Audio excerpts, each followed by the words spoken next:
Συμπατριώτισσες, συμπατριώτες, διαρχόμαστε μιας κρίσιμης περίοδου που χαρακτηρίζεται από γεωπολιτικές προκλήσεις, από αβεβαιότητα και από πρωτοφανείς ανακατατάξεις που επηρεάζουν όλους μας.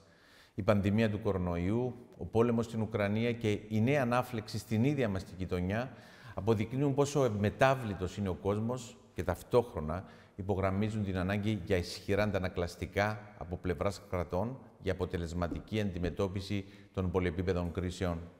Το σκηνικό που διαμορφώνεται προκαλεί ποικίλες επιπτώσεις σε διάφορα επίπεδα και καλούμαστε να διαχειριστούμε πάντα με υπευθυνότητα και ορθολογισμό μια ιδιαίτερα σύνθετη κατάσταση πραγμάτων, ειδικά στον τομέα της ενέργειας και ευρύτερα της οικονομίας. Ως κυβέρνηση, μένουμε προσιλωμένοι και εργαζόμαστε για την ασφάλεια και την ευημερία των πολιτών, τη διατήρηση της προοπτικής για τη χώρα μας, καθώς επίσης την σταθερότητα στην ευρύτερη περιοχή της Ανατολικής Μεσογείου. Κυρίες και κύριοι, η κυπριακή οικονομία παραμένει ανθεκτική και ισχυρή χάρη στη συνετή δημοσιονομική πολιτική. Η πρόσφατη διπλή αναβάθμιση και η κατάταξή της σε επενδυτική βαθμίδα από τους Moody's 12 χρόνια μετά προσφέρει ευκαιρίες για την προσέλκυση ποιοτικών επενδύσεων και κατ' επέκταση τη δημιουργία νέων θέσεων εργασίας.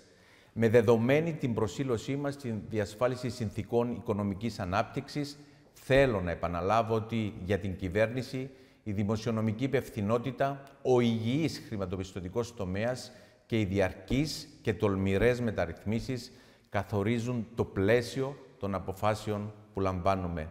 Μόνο μέσα από τέτοιες υπεύθυνες προσεγγίσεις, μακριά από λαϊκισμούς και ευχολόγια, διασφαλίζεται η ανάπτυξη, η πρόοδος, η ασφάλεια και κατ' επέκταση η ικανότητα της κυβέρνησης να ασκεί αποτελεσματική και στοχευμένη κοινωνική πολιτική.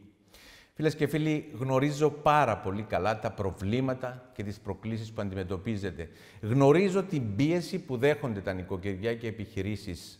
Ήταν ακριβώς μέσα σε αυτό το πλαίσιο που αμέσως μετά την ανάληψη της διακυβέρνησης λάβαμε σειρά μέτρων για την αντιμετώπιση των δυσκολιών και των προκλήσεων που αντιμετωπίζουν οι πολίτες.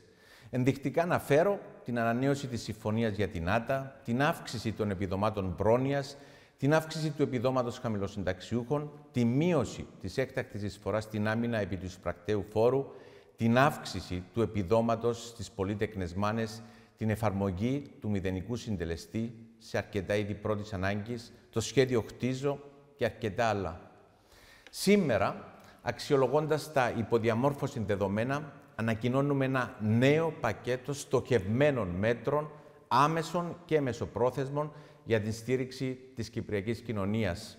Τα άμεσα μέτρα αφορούν, πρώτον, κλιμακωτή επιδότηση του ηλεκτρικού ρεύματος από την 1η Νοεμβρίου 2023 μέχρι τις 29 Φεβρουαρίου του 2024 για οικιακούς, εμπορικούς και βιομηχανικούς καταναλωτές, ενώ για τους ευάλωτους καταναλωτές η επιδότηση καλύπτει το 100% της αύξησης της τιμής του ηλεκτρικού ρεύματος.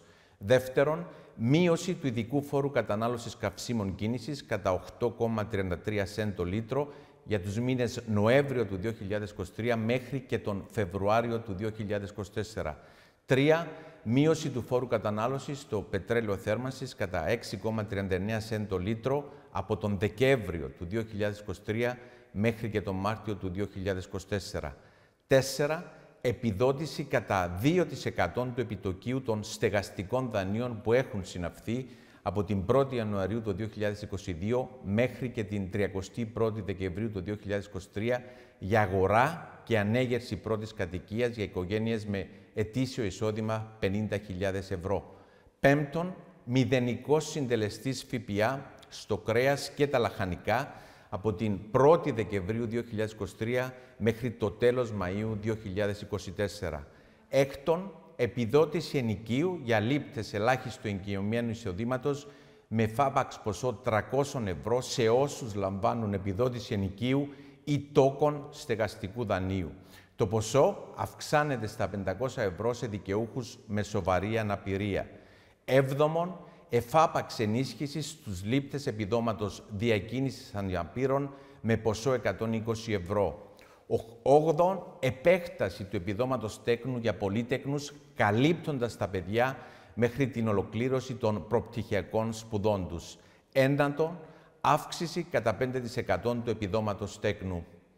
Κυρίες και κύριοι, τα μεσοπρόθεσμα μέτρα αποσκοπούν στην εξέβρεση μόνιμων και βιώσιμων λύσεων για την δραστική μείωση του ενεργειακού κόστους και την εξασφάλιση προσιτής στέγης. Συγκεκριμένα, πρώτον, εγκατάσταση φωτοβολταϊκών χωρίς την καταβολή κεφαλαίου σε μικρού και μεσαίου μεγέθους κατοικίες με την παραχώρηση αρχικής χορηγίας 1.000 ευρώ και αποπληρωμή του υπόλοιπου ποσού με δόσεις μέσω του λογαριασμού ηλεκτρικού ρεύματος. Δεύτερον, αύξηση της ισχύως αυτοπαραγωγής και ιδιοκατανάλωσης ηλεκτρικού ρεύματος σε επιχειρήσεις μέσω φωτοβολταϊκών. Όσον αφορά τώρα την στεγαστική πολιτική, ένα θέμα που απασχολεί ιδιαίτερα τη νέα γενιά του τόπου μας, μέσα από μια ολιστική προσέγγιση, προχωρούμε για πρώτη φορά με συγκεκριμένο σχεδιασμό ως ακολούθως. Πρώτον, σχέδιο ανακαινίζω, ενοικιάζω για την ένταξη κενών και αδρανών κατοικιών στην αγορά ενοικίου.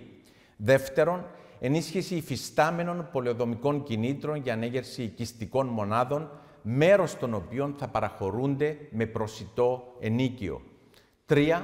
Σχέδιο χτίζω και νοικιάζω σε ιδιωτική γη με αξιοποίηση πρόσθετου συντελεστή δόμησης και φορολογικών κινήτρων για κατασκευή και ενοικίαση οικιστικών μονάδων σε προσιτές τιμές. Τέταρτον, κοινωνική στέγαση μέσα από την ανέγερση οικιστικών μονάδων σε συγκεκριμένα τεμάχια γης. Πέμπτον, παραχώρηση οικοπαίδων στην ύπαιθρο για οικογένειες με χαμηλά εισοδήματα. Έκτον, στεγαστική επιδότηση νεαρών ζευγαριών ή και νέων μέχρι τις ηλικίες των 41 ετών με παραχώρηση εφάπαξ χορηγίας από 20 μέχρι 50.000 ευρώ στη βάση κριτηρίων. Λεπτομέρειες και για τα 17 μέτρα που έχω προαναφέρει θα δοθούν στη δημοσιότητα σήμερα, ενώ τις επόμενες μέρες οι αρμόδιοι υπουργοί θα προβούν σε αναλυτικές παρουσιάσεις. Φίλες και φίλοι, τα μέτρα που ανακοίνωσα σήμερα είναι πλήρως κοστολογημένα και εντός των δημοσιονομικών δυνατοτήτων του κράτους. Θέλω να επαναλάβω για ακόμα μια φορά ότι η γνώμονας των δράσεών μας είναι η ενίσχυση του δικτύου κοινωνικής προστασίας των ευάλωτων συμπατριωτών μας και η στήριξη της μεσαίας τάξης σύμφωνα με το κοινωνικό συμβόλαιο μου με τον κυπριακό λαό. Ευχαριστώ τις πολιτικές δυνάμεις και τους κοινωνικούς εταίρους που κατάθεσαν κατά καιρούς προτάσεις για αντιμετώπιση της παρούσας κατάστασης. Ειδικότερα όμως αισθάνομαι την ανάγκη να ευχαριστήσω όλους εσάς, τον κάθε πολίτη ξεχωριστά, γιατί είναι χάρη στις δικές σας προσπάθειες που η κυπριακή οικονομία βρίσκεται σε σταθερή αναπτυξιακή πορεία και μας επιτρέπει να κάνουμε ουσιαστικές παρεμβάσεις για στήριξη των νοικοκυριών και των επιχειρήσεων. Συνεχίζουμε τη μεγάλη προσπάθεια με συγκεκριμένους στόχους, με πλάνο και με αποφασιστικότητα. Πάνω απ' όλα όμως με υπευθυνότητα, με επιμονή και με ανθρωποκεντρική προσέγγιση. Σας ευχαριστώ πολύ.